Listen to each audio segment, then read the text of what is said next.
Pre-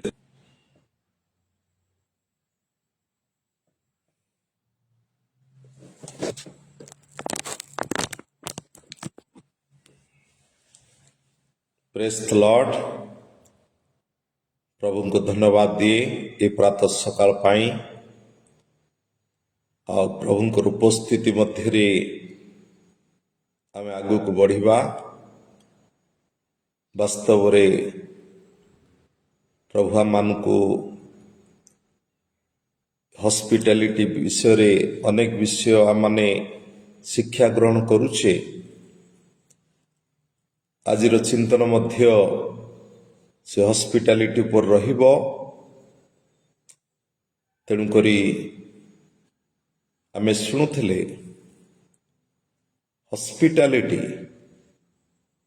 ବା Bible ପ୍ରକାଶ କରୁଛି April 13 ଅଧ୍ୟାୟ 16 ପଦ ଲେଖା ହେଇଛି, ପରୋପକାର ଓ ଦାନ କରିବାକୁ ପାଶର ନାହିଁ, କାରଣ ଏହିପରି ବଳିରେ ଈଶ୍ୱରଙ୍କର ପରମ ସନ୍ତୋଷ। ଏଠି ପରୋପକାର କରିବା, ପରକୁ ସାହାଯ୍ୟ କରିବା, ତା ମାନଙ୍କର ଉଦାରତା ବିଷୟକୁ ବୁଝାଏ। ଦାନ କରିବା ପାଇଁ ଏଠି ଗଡ୍ସ ଇନଷ୍ଟ୍ରକ୍ସନ ଦେଲେ, ଦାନ କରିବା ପାଇଁ ପାଶର ନାହିଁ, କାରଣ ଏହିପରି କଲେ ଏହି ପ୍ରକାର ବଳିରେ ଈଶ୍ୱର ପରମ ସନ୍ତୋଷ। ଈଶ୍ୱରଙ୍କର ସନ୍ତୋଷତା ତାରି ଉପରେ ରହିଥାଏ। କେତେବେଳେ? ଯେତେବେଳେ ମାନେ ବାଧ୍ୟତା ହଉ, କାରଣ ହସ୍ପିଟାଲିଟି ବୁଝାଏ। ଆମେ କାଲି ମଧ୍ୟ ଶୁଣୁଥିଲେ ପ୍ରଭୁ ଯୀଶୁ ଗୋଟେ ଆଦର୍ଶ ଦେଖେଇଲେ। ତାଙ୍କର ଶିଷ୍ୟମାନଙ୍କର ପାଦକୁ ପ୍ରକ୍ଷାଳନ କଲେ, ନିଜର ବସ୍ତ୍ରକୁ କାଢ଼ି ଗୋଟେ ଗାମୁଛାକୁ ପରିଧାନ କଲେ, ନିଜକୁ ନମ୍ରତା, ଏଠି ଆମେ ନମ୍ରତାର କିଛି ସ୍ୱଭାବକୁ ଦେଖୁଛେ। ସେକେଣ୍ଡ ବିଷୟ, ତାଙ୍କର ଶିଷ୍ୟମାନଙ୍କର ପାଦକୁ ତାଙ୍କ ଫିଟ୍ କି ସବୁ ୱାଶ କଲେ, କାରଣ ତାହା ହେଉଛି ଗୋଟେ ପବିତ୍ରତାର ନମୁନା। ତୁମେ ଯାଅ, ମୁଁ ଯେ ପ୍ରକାର କରୁଅଛି ଆଉ ତୁମାନେ ସେ ପ୍ରକାର କର, ତା ହେଉଛି ଗୋଟେ ନିଦର୍ଶନ। ଏଠି ପ୍ରିୟ ମଣ୍ଡଳୀ, ଆମମାନଙ୍କ ଜୀବନରେ ହସ୍ପିଟାଲିଟି ମୁଖ୍ୟ ଅଂଶ ହେବା ଆବଶ୍ୟକତା ରହିଛି। ଆତିଥ୍ୟତାକୁ, କାରଣ ବାଇବେଲ ପ୍ରକାଶ କରୁଛି, ଯଦି ଆପଣମାନେ ଯିଶାୟ 58 ଅଧ୍ୟାୟ 7 ପଦକୁ ମଧ୍ୟ ଆମେ ପାଠ କରିବା, ସେ ଲେଖା ହେଇଛି, ଖୋଦିତ ଲୋକମାନଙ୍କୁ ତୁମର ଖାଦ୍ୟ ବଣ୍ଟନ କରିବାର, ଦୁଃଖୀ ଲୋକକୁ ଆପଣ ଗୃହକୁ ଆଣିବାର, ଉଲଗ୍ନକୁ ଦେଖିଲେ ତାକୁ ବସ୍ତ୍ର ପିନ୍ଧେଇବାର। ଏଠି ଗୋଟେ ଉପବାସର ନମୁନା ଦିଆଗଲା। ଯିଶାୟ 58 ଅଧ୍ୟାୟକୁ ଯଦି ଆମେ ଦେଖିବା, ଫାଷ୍ଟିଂ, ରିଅଲ ଫାଷ୍ଟିଂ ବିଷୟ ଲେଖା ହେଇଛି। ତଥାପି ଏଠି ଫାଷ୍ଟିଂ ବିଷୟରେ ଆମେ ଦେଖୁଛେ ଯେ ଗୋଟେ ଖୁଦିତ ଲୋକକୁ ତୁମାନେ ଖାଦ୍ୟ ବଣ୍ଟନ କରିବାର, ତା ହସ୍ପିଟାଲିଟି ବିଷୟକୁ ବୁଝାଏ। ଦୁଃଖୀ ଲୋକକୁ ଆପଣା ଗୃହକୁ ଆଣିବାର, ଉଲଗ୍ନକୁ ଦେଖିଲେ ତାକୁ ବସ୍ତ୍ର ପିନ୍ଧେଇବାର। କାହିଁକି ନା ଏଇଠି ଆମେ ଦେଖୁଛେ ଫାଷ୍ଟିଂ, ଯେତେବେଳେ ଉପବାସ ପ୍ରାର୍ଥନା, ଏଇଟା ହେଉଛି ଗୋଟେ ସାକ୍ରିଫାଇସ୍ ଲାଇଫ୍, ତ୍ୟାଗପୂର୍ଣ୍ଣ ଜୀବନ। ଉପବାସ ଆମେ କାହିଁକି କରୁ? ଉପବାସର ବାସ୍ତବତା ହେଉଛି ତ୍ୟାଗ, ପ୍ରଭୁଙ୍କର ମୁଖ ଅନ୍ୱେଷଣ କରିବା, ଆମମାନଙ୍କର ଗୋଲକୁ ଆଚିଭମେଣ୍ଟ କରିବା, ବିନା ଲକ୍ଷ୍ୟରେ ଦୌଡ଼ିବା ନାହିଁ। କାରଣ ଆମମାନଙ୍କର ନ୍ୟୁଜ ସମ୍ବନ୍ଧକୁ ଆମମାନେ ପ୍ରଭୁଙ୍କ ସହିତ ସ୍ଥାପନ କରିବା, ତାହେଲେ ଏଇଠି ଯିଶା ମଧ୍ୟ ଲେଖିଲେ, ଏହା କଲେ 8 ପଦ 58 ତାର 8 ପଦ ଲେଖା ଅଛି, ଅରୁଣ ତୁଲ୍ୟ ତୁମର ଦୀପ୍ତି ପ୍ରକାଶ ପାଇବ। ତାହେଲେ ଏଠି ମଧ୍ୟ ଉପବାସ ସହିତ ଆମମାନଙ୍କର ଆତିଥ୍ୟତାକୁ ପ୍ରଭୁ ଗୁରୁତ୍ୱ ଦିଅନ୍ତି। ସାକ୍ରିଫାଇସ୍ ଏଠି ଏହା କଲେ ତୁମର ଅରୁଣ ତୁଲ୍ୟ ତୁମର ଦୀପ୍ତି ପ୍ରକାଶ ପାଇବ, ତୁମର ଆରୋଗ୍ୟତା ଶୀଘ୍ର ଅଙ୍କୁରିତ ହେବ, ତୁମର ଧର୍ମ ତୁମର ଅଗ୍ରବର୍ତ୍ତୀ ହେବ, ସଦାପ୍ରଭୁଙ୍କ ପ୍ରତାପ ତୁମର ପଶ୍ଚାତବର୍ତ୍ତୀ ହେବ। ହସ୍ପିଟାଲିଟିକୁ ଈଶ୍ୱର ବାଇବେଲରେ ବହୁତ ଗୁରୁତ୍ୱ ଦେଇଛନ୍ତି। ଗୋଟେ ଖ୍ରୀଷ୍ଟୀୟ ପ୍ରେମର ପରିଭାଷା ତା ମଧ୍ୟ କୁହାଯାଏ। ତା ସହିତ ଗୋଟେ ତ୍ୟାଗପୂର୍ଣ୍ଣ ଜୀବନ, ଗୋଟେ ସାକ୍ରିଫାଇସ୍ ଲାଇଫ୍ ଆମମାନଙ୍କ ଜୀବନରେ ରହିବା ଆବଶ୍ୟକତା ରହିଛି। କାହିଁକି ନା ସେଥିପାଇଁ ମ୍ୟାଥ୍ୟୁ ତାର 10 ଅଧ୍ୟାୟ 40 ପଦ ଲେଖାଗଲା ଯେ ତୁମମାନଙ୍କୁ ଗ୍ରହଣ କରେ ସେ ମୋତେ ଗ୍ରହଣ କରେ ଓ ମୋର ପ୍ରେରଣକର୍ତ୍ତାକୁ ଗ୍ରହଣ କରେ। ଯେ ଭାବବାଦୀ କି ଭାବବାଦୀ ବୋଲି ଗ୍ରହଣ କରେ ସେ ଭାବବାଦୀମାନଙ୍କ ଠାରୁ ପୁରସ୍କାର ପାଇବ। ଯେ ଧାର୍ମିକ ବ୍ୟକ୍ତିକୁ ଧାର୍ମିକ ବୋଲି ଗ୍ରହଣ କରେ ସେ ଧାର୍ମିକ ବ୍ୟକ୍ତି ଠାରୁ ପୁରସ୍କାର ପାଇବ। ଏଠି ଆମେ ଦେଖୁଛେ ଯେ ତୁମମାନଙ୍କୁ ଗ୍ରହଣ କରେ, ଆତିଥ୍ୟତାକୁ ବୁଝାଏ। କାରଣ ଆମେ ମଧ୍ୟ କାଲି ଶୁଣୁଥିଲେ, କାରଣ ବାଇବେଲ ପ୍ରକାଶ କରୁଛି ଯେ ଦରିଦ୍ରକୁ ଦୟାକରେ ସେ ସଦାପ୍ରଭୁଙ୍କୁ ଋଣ ଦିଏ। ଈଶ୍ୱର ତାହାର ଉତ୍ତମ କର୍ମର ପରିଶୋଧ କରିବେ। ହିତ ଉପଦେଶ ତାର 19 ତାର 17 ପଦରେ ଆମେ ଦେଖୁଥିଲେ। କିନ୍ତୁ ଏଇଠି ଆମେ ଦେଖୁଛେ ଆମେ ଯେ ତୁମମାନଙ୍କୁ ଗ୍ରହଣ କରେ ସେ ମୋତେ ଗ୍ରହଣ କରେ ଓ ମୋର ପ୍ରେରଣକର୍ତ୍ତାକୁ ମଧ୍ୟ ଗ୍ରହଣ କରେ। ତାର ଅର୍ଥ କ'ଣ? ଏଇଠି ଆମମାନଙ୍କର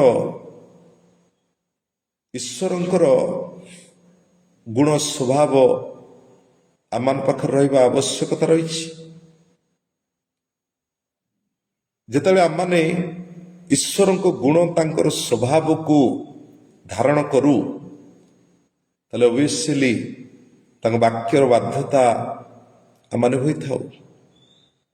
ଈଶ୍ୱରଙ୍କର ପରିଚୟରେ ମଧ୍ୟ ଆମମାନେ ବଢ଼ିଥାଉ, ତାହାଙ୍କ ରବକୁ ମଧ୍ୟ ଆମମାନେ ଶୁଣିଥାଉ। ତାହାଙ୍କ ରବ ଯେତେବେଳେ ଆମମାନେ ଶୁଣିବା ଆମେ କୌଣସି ବିଷୟରେ ଆଉ ଝୁଣ୍ଟିବାନି। କାରଣ ପ୍ରଭୁଙ୍କର ମାର୍ଗରେ ଆମମାନେ ଧାବମାନ ହବା।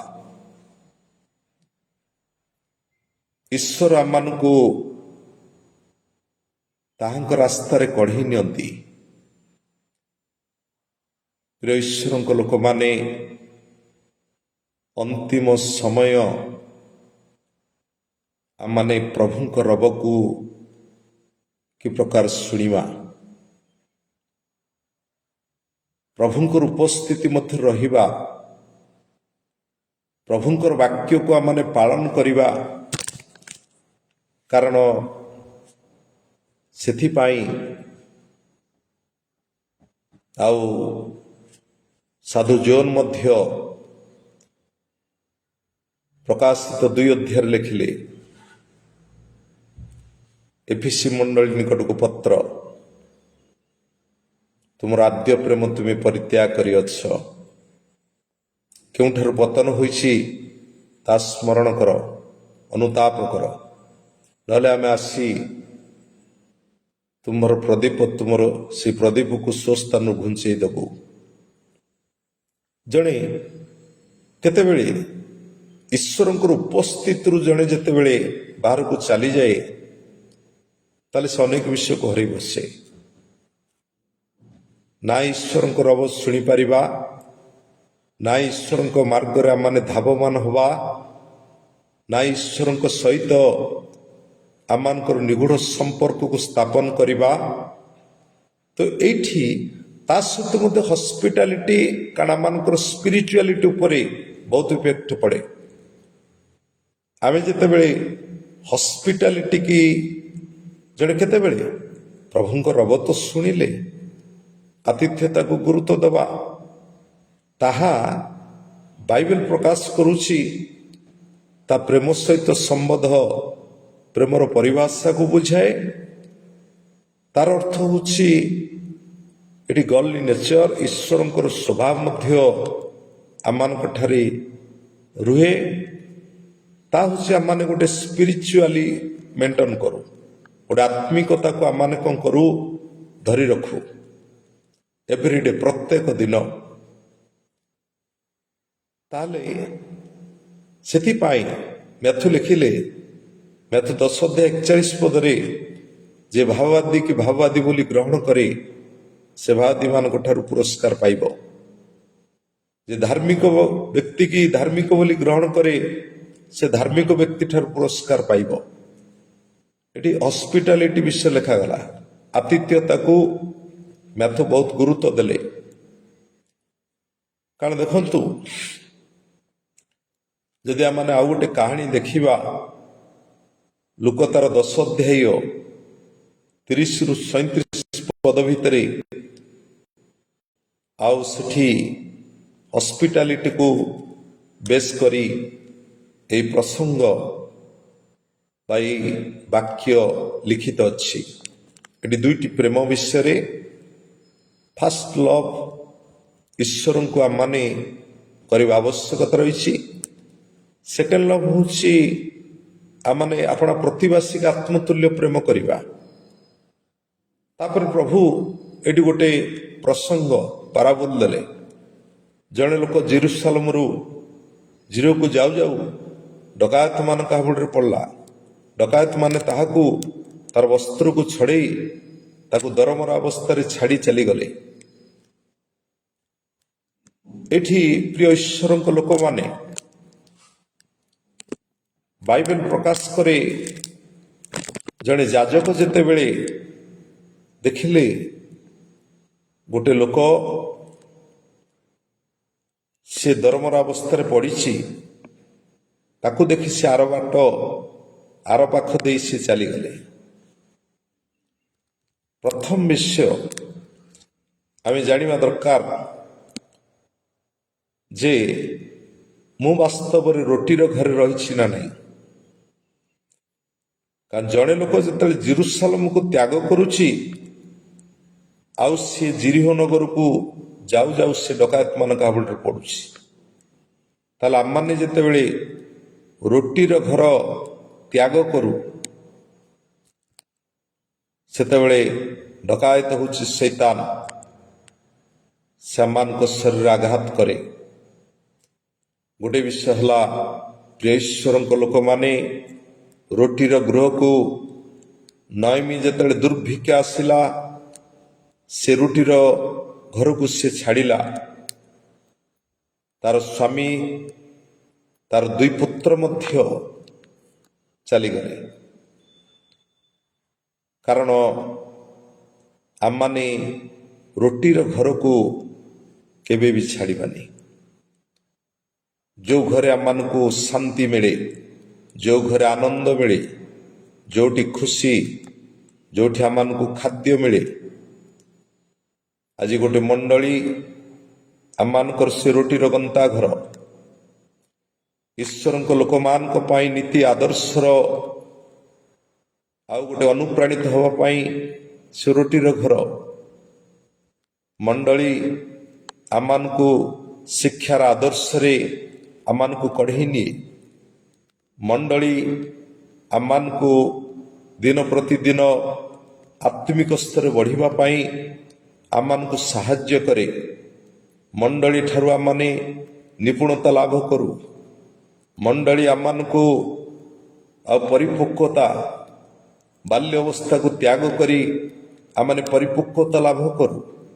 ଈଶ୍ୱରଙ୍କର ଜ୍ଞାନରେ आमने परिपूर्ण हो ईश्वर ठारू आमने शिक्षा प्राप्त हो तेणुक मंडली की आमने त्याग करवानी से एवरी 10 अध्याय 25 पद लिखाला तुमान मध्य कई कई जेपरी मंडली परित्याग कर तुमाने सेपरी मंडली परित्याग कर ना ताले फास्ट विषय आम रोटीर घर को केवे भी छाड़बानी जड़े तेल रोटीर घर को छाड़ी दिए आज अनेक मत्स्य परिवार मंडली सहित सेमानकर संयोगता थाई पारे किंतु सेमाने संडे रविवार सेमाने गिरजा आसबार वंचित हुअन्ति कारण सेमाने ईश्वरंकर विधि आज्ञा को पालन करती नहीं आमे रोटीर घर आमे बाहर रहिले आम पाई शत्रुर पला भारी रुए शत्रु आम जीवन कार्य आरंभ करे तेणुक एठी जड़े जाजक ए व्यक्ति जनक जिते रोटीर घर छाड़ा से डकायत मान हाबुड़ पड़ा डकायत मान तार वस्त्र को छड़े ताकू माड़ मारी दरमर अवस्था फोपाड़ी दे चलीगले किंतु एठी जाजकर देखु जड़े जाजक जड़े प्रिस्ट से कौन करुच्ची से ताकू देखी आर पाख दे चलीगला तापर सेकेंड आम देखुचे लेबीय लोक जड़े लेबीय लोक मध्य से देखी आर पाट दे से मध्य चली जाउछि किंतु जड़े समरणिया लोक बाइबल प्रकाश करुछि एठी ख्रीष्टंकर नमूना दियागला से दयार विगलित हेले तार खेत सब तले लगेले द्राक्ष रस ढाली से सबु पटी द्वारा बांधिले ताकू वाहन उपर बसाई एक पांथशाला को नहीं गले तापरे से बाइबल प्रकाश करुची से लोक 10 अध्याय 35 पद लिखा अच्छी तई आर दिन से 2 टंका दे कहला ए पांथशाला कर्ता को कहला यार सेवा शुश्रूषा कर जहाँ किसी अधिक खर्च हम मु बाहुड़ी आसवा समय ता परिशोध करी दैट इज होची second coming of Jesus Christ पांथशाला होची गोटे चर्च मंडली आज ए पास्टर आज ए लीडर जे मंडलीर नेतृत्व नौथिबा व्यक्ति ता पाखरे 2टी मुद्रा को आ निजे यीशु ख्रीष्ट दे दैछंती प्रभु आमान को धरे दैछंती नूतन नियम एवं पुरातन नियम प्रभु ये विहित आज्ञा देले तुम्हें सेवा कर हॉस्पिटालिटी को गुरुत्व देले मुझे रिटर्न आसबि ता मु कौन करी ता कीमत चुकैबी मुदा परिशोध करी कारण एठी एठी समरणिया लोकर तार जदि क्वालिटी के आम देखा कारण सी दयार विगलित हबार हृदय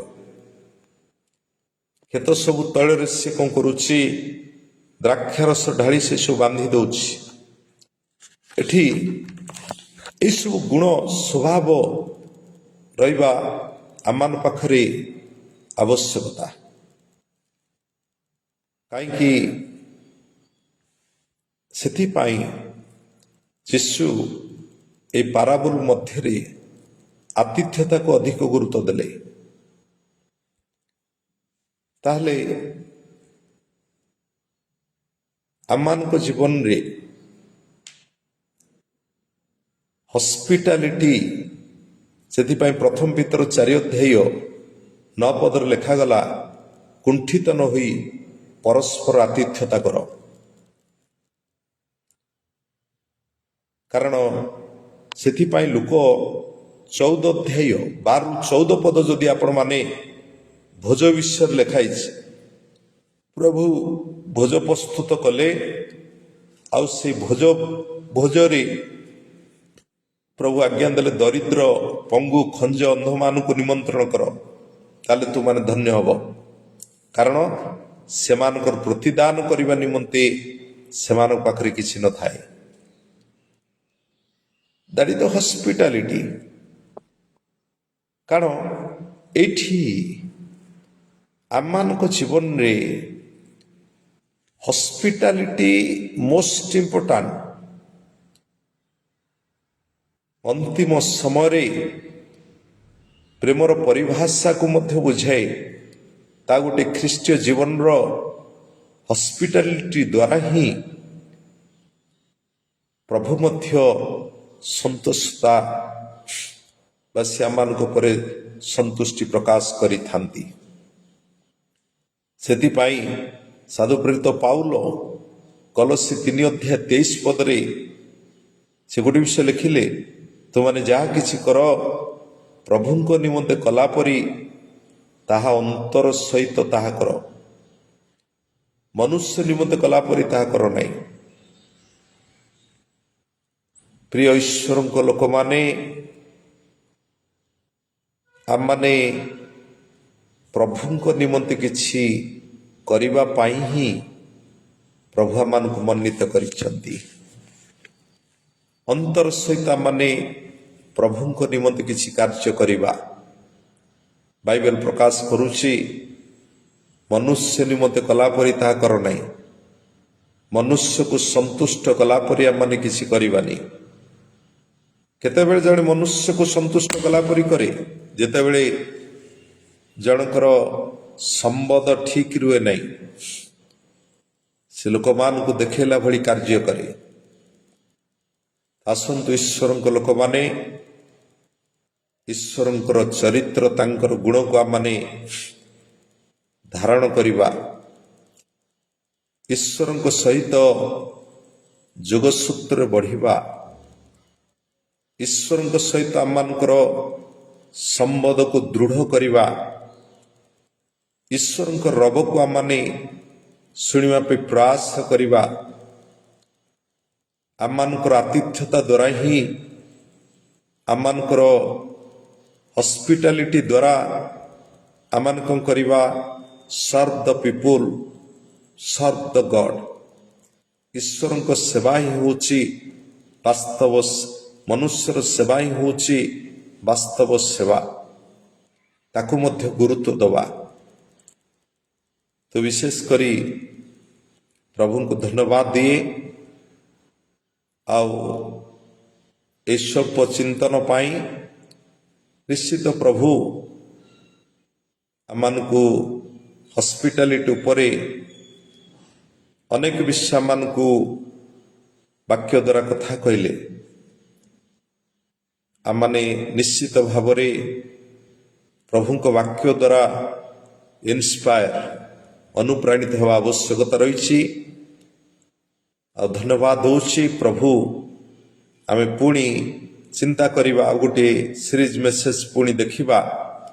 ଯଦି ବାକ୍ୟ ଆପଣମାନଙ୍କୁ ନିଶ୍ଚିତ ଭାବରେ ଏ ବାକ୍ୟ ସମସ୍ତଙ୍କ ପାଇଁ ଜ୍ଞାନଜନକ ହେବ, ଆପଣମାନେ ଗୋଟେ ସେୟାର କରନ୍ତୁ, ଲାଇକ୍ କରନ୍ତୁ, ତା ସହିତ ମଧ୍ୟ ସବସ୍କ୍ରାଇବ କରନ୍ତୁ। ଧନ୍ୟବାଦ ଦିଏ। ପ୍ରେଜ୍ ଦ ଲର୍ଡ, ପ୍ରେଜ୍ ଦ ଲର୍ଡ।